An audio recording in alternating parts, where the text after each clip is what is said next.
শাহজালাল বিমানবন্দরে আজকে অনেকগুলো বিমান পার্কিং করা আছে ৩ নম্বর টার্মিনাল অ্যাপ্রন এরিয়ায়।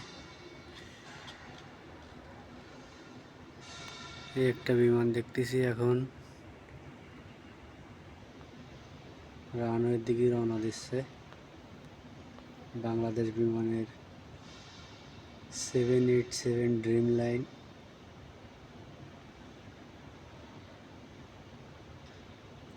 রানওয়ের দিকে রওনা দিচ্ছে।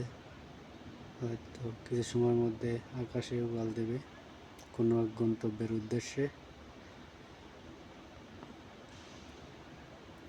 এরপরে পার্কিং অবস্থায় আছে একটা বিমান বাংলাদেশ এয়ারলাইন্স 787,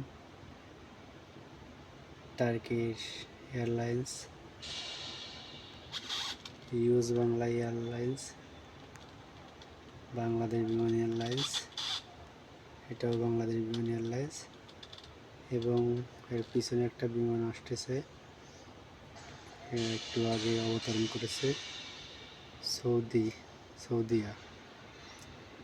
আরবের এয়ারলাইন্সের একটি বিমান। সব মিলিয়ে বর্তমান এখানে বিমান দেখা যাচ্ছে অনেকগুলো।